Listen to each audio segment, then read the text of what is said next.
Apa tu? Dah guna bumi tu gue. Apabila mesin jurnalis. Dek kotak gue deh. Kamu oleh wabak patam. Mamau. Mau sensen oleh. Wan tobin sensen obin komen. Ibu ane king boy. Untuk apa ni? Untuk jurnalis di sebelah ki tanpa. Wow, dia ada ni orang Naudi, ni ane ki di kon Jikolau tau, Jikolau di kon Jiu tau, di bagian ada dia itu apa itu kerja no, itu apa ni itu di nolah dia di sini ni dah tu nak bini kuah itu apa ni wow cak. Apa tu darah mabu? Biar yang kau benar yang gue tikon bapaji. Ni nya geje nya be agbeto bagbe le kemi nona agbedo egbe amia po bena le adande de omu gbogbo de ava we de ba wo kapo mo de ba o ndo nami ifo ba de ada mo ndo nami mi ona be nyabe kapo mo vo egbe a kapo mo wa le ntu kada gede ba po me odo me do ankayo nyonwa le nu so agboa e la no wure be kapo mo be nu so angba pe o ngba pong ke le meo nke le wo ne ke nu swacha e la no la kapo mo bena nke le wo a nyonu angba pe ni baba hen tukara ba po me no le mia be adam le mo ke alo me mo ke mi le zawade egbe are mi ate konto are mi le pu bena ele blenu le po me ke we amawe le do egbe ame Itu apa no misi jurnalis bena bébé nous et devait nous qui les kia et les maçon beaucoup de ça va foyer de mais foyer beaucoup de temps mais bébé toi il mena et mon pokake au libre il les amphiphi il portable et les blés Elena, mi ameke oyin de konu ola ochan.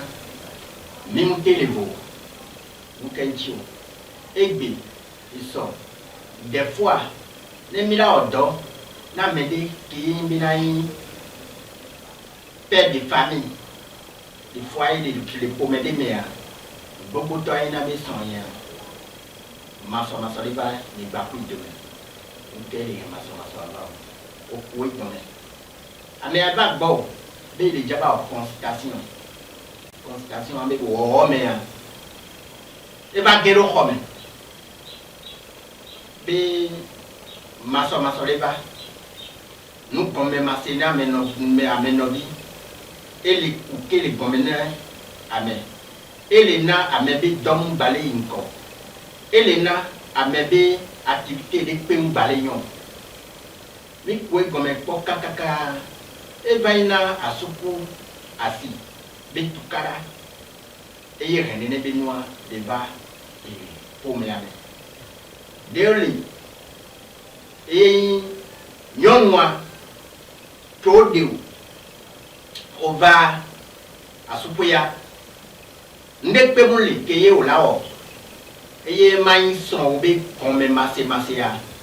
mano eme ndekpe ne olawo o nyon ova asupuya ndekpe ne olawo et son là c'est nous qui le jawa et là c'est comme et la po nous qui le jawa et la po TP et la do a fodo PD now fifia portable bagbe qui mbina c'est clé be yande oli eye ogben nous majito nous qui muji et o la sopo o mawo o so le portable dia ndeli eye owo na ke yimbi na son so portable dadea nso amate ba okun la po mukele me o ko na nde eye numéro de alo amede la won ebe nko ki ngbo e portable a o la ke po eme ne le nene a nso ke odi do hormonwa le nso a le la so portable eye gbogbo wa e bi la o ke ngbo pe la te comme que les portables à mer et la terrain tout cas va hoame nous que au yon wa mu dobe ele wo wa on sous la tête ben là son nya elede afoyaleki ele wonu yaleki donc afunu me a egena maso bana khwame ela tena ke yuswa nuke mate wowa echala chite bela le awo son nya ne le dana mfija e mate bio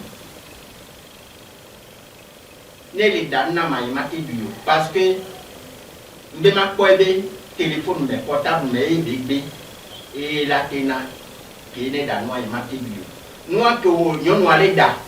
on aussi on les da nous sont au monde bio il y a un défaut et il y a un monde demain à mewa au matin ya bena lekebe nya nous garder bio donc à nous que les maso les bas le khomea et souvent les mon okabe apadi et souvent après ça darag mabu minyabe na le nyabe de komune le nyabe sisi au moi o yonando be afoto be ele afoto bo me a mi se ne gome po be na nyonu ko de ba suwea ejo be don ba kodo nu subu le nono me wa me ade e mi le blanc nyabe kapo mo be nya fifi nsu alo nyonu asukwe la de do ko photo amama asododa nusubu alo o la glonya ke we ku sron la te blon le home nu ko la te o le home a e la gbon do da ku nusubu e wo patade o la te so do afodogbe bapadia alo enu ya mule afodogbe bapadi o wa kafla toye noye kele koye le kapo koyani le nyonu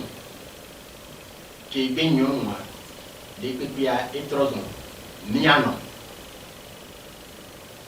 e ma di kupune miano be insurance ya ko biom fifia mi atogbe o san ndekpe mule e be to portable ni mi atogbe o ne mi la brand portable to mi les en portable fifi et mi la brand mi ma ko brand da ele o 30 ans oli mi les en android ya mi les en portable le ke mi la brand da mi les en portable pas 30 ans oli pa mi atogbe wari mu son ko dia mi a mama wari mu son ko dia mi ato wa mu son ko dia portable mu le ke ngbe o de wa no oli egbe fifi a gbogbo to anu ke na e o meme mule keke tawa lo mule nyo maso le va indina gbogbo to fi ane mi ja de son fi ami gbaduna ya o gbaduna ya ke ngbe na so portable o la de son portable di facilement ke ye mi na o npo wa no po ka ke mi o la po wa no wa oho o le ja ba o daughter o le ja o mariage amela no yo de la no de son le fie ke yo no akube mule bo mule nya no ga fo de le pe o nyɔnu atsamu le nya fɔ ke ŋusu ale de le yovo de amu le nya de to ne ba na ne gbɔ la be mi la wɔ mariage mi la de sɔn o mu nya de ne nyɔnu o mu nya nu ke nu asi xɔxɔ ne nyɔnu miatɔ gbewo be game kaka kɔɖo fi ke nye daduma bo le pɛ le village nya ke ŋgbɔ pe o la de nyɔnua afɔdede de o le eye o la de ke ŋgbɔ o la sɔba de nyɔnu ye ekɔ de o le o la do ne nyɔnua bena de kɔ ya le kia se ya le kia omu wana nu ya le ke omu wana ke ngbo pe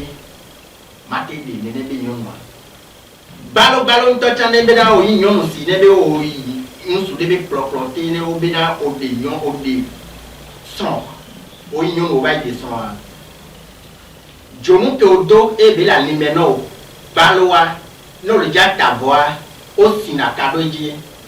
o ma ko go de bi no kaka e jomu ke odo da ni ya eye o le ja po no ko epe o yonua o le problème o po jomu ke o do dania mu be de o la ba imo fo kafla on su bube vo ke gbo pe yin na o da fo vo jomu ke o do dani gbalo go de ke o do dania le be on su bu po e o mu protéger do ko o do mati o do mo o le ke ne be ya me bu po jomu ma ke la ni no wa o do problème no va ko me ma dan egbe fifi ale nene be noa ne be kapla yon la dom le kene be ole ko le modia la be an yon ngba ko asi wa asi ko ngba le yon si wa voilà Georgina mais et la be na le yon noa ko ile jade parce que nous qui be doa e ko yan pokono e be aden ame dema keji o nto so ari e ko ke le dema diade ole don kwa homia ole don kwa nene be noa e be fifia ngba le bo ngba le na yi mbe de nyon la ba yi nsu de bo ke gbo pe la yi be na e da fo ko ne ole asukwe ne nsu ke do ha ku vai ole tu beje vi me yon ke nsu ke o ku mi na yi vai ya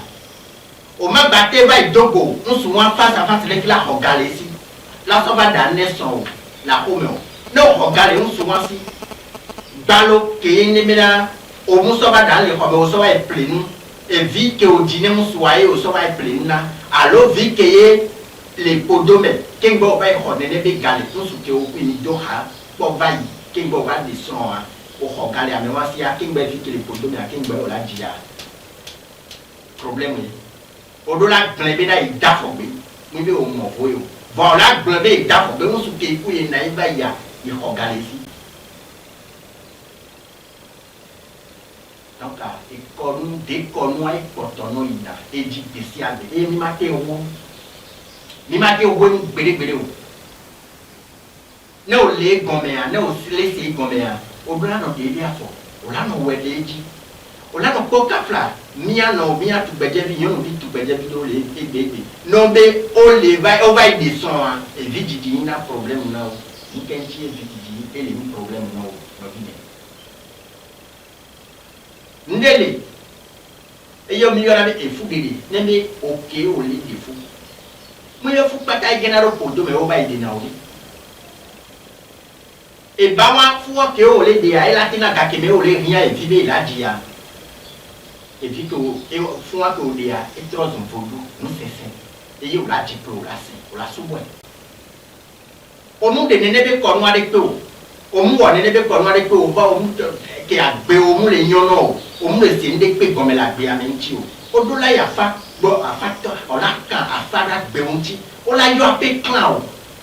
nu ke le jo ke mi na mesi amele de son le jibi ke nya o jagba ba kaka ai ba de son afi ya bi ya ni problem na mo la fa fa da be no la ka fa no yi ma po ape we tribi wa me nu ke le jo e o ya maso ai le nto nu ke le jo e maso ai le nto amesi amele de son les jibi we a comme les portes et bien les jibi ne faut que au débat il y a et les blêmes sont tiwa afin pour la doibelo la diebera on a quel emi là o devi wa ke bia gbedo me o blé ba ya devi wa emi là ba ile be clan la jira lo kengwe o cha agbe o me banyo o gbede na le a o e ma ke devi le ba ko agbe a ele po ni ma ke me po a o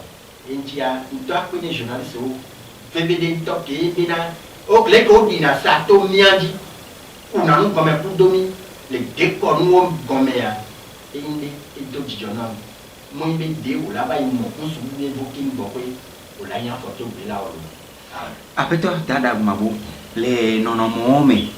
e nyanya wa e bele jochan sibe le ke onya sibe le ke nchan le bio ne ade ni nu tongbe joade ye non de la suhui ye be wo no me be nu e de be photo ama yo e de be photo e do a no na soutien ma bra asodo da nu subu bo le nu subu we homo no ni no me o babare nu su ke gbo be le ade no mo la ti ble nu su ati alo wa be ho me ke o le do ame ble ya le qualifier fi bien kapla ok on sou alors ok nyon demande ti o joso yi egbe fi ale village yen ko pe yen me ya no nyon o le asopo ya avoir de o tana vodo anoji on sou ma kwa no o so dare san to ba do amede ba si me ale ame abe de ko nu a et nous qui ok yon noyé ou la si vous m'a battu et que ouais au support il y a des parents ou mère qu'on va on se bobé proploter ou là da si to adare ou là da si to adare là si on soit to parce que on soit vite que les gars dit à pata on soit to et to nous soit vite que les gars dit à pata to benilo mia me via to ni voir on soit to via de via au pata non on dit capla ne ma ou les relations on les dit quoi et les papa on soit là que gâter les dieux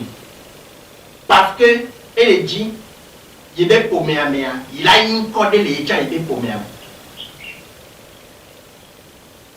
vous laissez comme ça et dit bena il a une corde les gens il est pour mea ok nous on bena out que il va à béquer alors ça mais que les temps les nomboa alors il est foyer à mea alors à bébé vivi que océan au lac battre son ne be vivi ceci son à souper on soit là tête d'assez les dieux ça paraît parce que on est on est et on se boule les corps les nawasi les yo les modi parce que on les fait bébé yon la soupe on les nasi yon on les nasi on sou boule les modi et on va les donner ils sont là comme et la belle nous sont dit que yemina dodé belé o et ben encore les taux vide les doigts mais que on les donner que on les on est béni on les donner la comme et belé boire demain qui dit de soi demain on est bien d'abord et là nous fini on soit et là nous avons fait les jackpots d'agréa mais fait les jackpots les journées les caméras et la main doit pas mettre temps à mettre là tous les mains alors là que quoi à mettre temps les mains et d'agréa mais fait pour là-bas et bon voir bribois mais vieux non voir pas mais doit pas mettre temps est-ce que on soit aller quoi alors les va y mettre là t'es quoi on peut tout mettre soit que les Georgiens sont que les Georgiens les Romains. Les données à et activités des pays on a la pomena les galets blancs si ballon les salés montent tocha et là-bas dans sa piota là bien si ballon les ça va on peut les sa piota au yon au yon qui les Romains au les bien faut dire au les bedi et na d'agleba que au tient les bedinés nous c'est ce que a fait pour méomea et les ilado au tient dio et les ilado on soit attendu au Kenyon et au les bedinés sont au tient et moment buto donc son des pays à joli peu au léo au les salés peu bien la pompe de la gueule là tout ça les nébé et moi avec toi dans la boue non non mais à Joba webena n'y pas mis le mais non les ans pour moi nous sommes mis les ans pour moi et non mais quand mais nyon pour nous sur la noix si aller et victoire mais ko do pour moment yo le pour me voyer et nous les jo le pour me na wade non mais quand mais là non fifier beto bene beblede le va pour me a dit bon le manyame bon surtout et a dit on va nyore non mais quand mais là zon les filles que boy somme ba nyona o les bio et ngale koto jine mi anobi bokoto mi anobi kele modia bawa e ponao modi avec oui modi avec mu le togo douano o le tutawa nenebesia de bawa e ponao si bebe ko oito o le jome kafla des fois après o le modi ne mo ape vision no alors do problème de alors avec mo dona de mbale wotona mbale ka si wantia wa be problème a ko yina yon la te no baro ko la bena le si be kine pour ni demia no et là te o mane bina ni bajade o e bo on ko mo ke le jabai o ni pe bina alors on ko mo ke le jabai sama yon la bena ni kanti o la be ndo on ko mo ke la ba o ni le ni donc a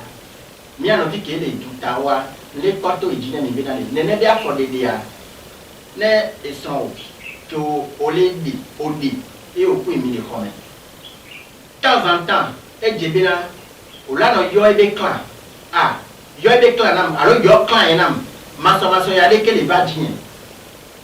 on a kele et milate o ke nyon wa et la bobo e do la pa alors o ke nyon et son we le o nene bia for dede e o le pole bia for o ko bina de ils sont en balé o nu ke bi on a ça alors ils sont nous balé non et donc mais si belé que belé sang nous kebe lina e belé nene e jibena apokane yekada nous ke milate wo ona ke le milate wo amasi dalo le ola te kuwe la yo ami abe clan la lemi e kokonyi baba mi abe agbe ane voane be o vai data on subu ko godo bi nya ola ko bi na oyon nuwa ne dom dode ole wa ola ko be activité wa e la di ne on su be hormone poli e o woni ne be nu ke ne on su antonya be na de yeson e le to kudo subu yi ma te ponu la gben e le ple ape do e ye o chan o le ku do le ke o munya e la ngelo ape e jiu et au disakaka no ikonja kalma ko la ko no ya fi ko ja kalma ko la ko lekto la tewo e jibina o la yo mi abi clan o la jo abi clan nu kele na e mo le chuno nu kele na e da pe ni pe ngbale nto o ta bo riba fifia o taché aboa lekto la o mu de o la ye pa ko kembe o la ti do ya no nous avons qui nous donnent balolekea enti o la pobinali ne o donu egbe o do iso ne poli alo o to o do o idome o boba est-ce nous a quoi la bande so la be poli alo mo de o la yen ne ne ni abe agbea des zanza de déconner et de la jiwa ne me dit le no mu se ngombe wali o la bien comme leke afoke ni la teso bu ne nu e da bu bate banam bionne no rinyo bébé d'into et comment mi mate da si bébé metoda dagu mabu mido akpe mila trovava do enwa ejoba le si bebe ejo polo egbe aye ke me milia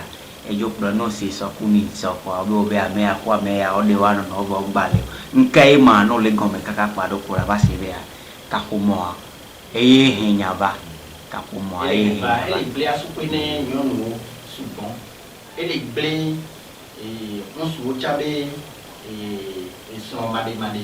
ele ble subon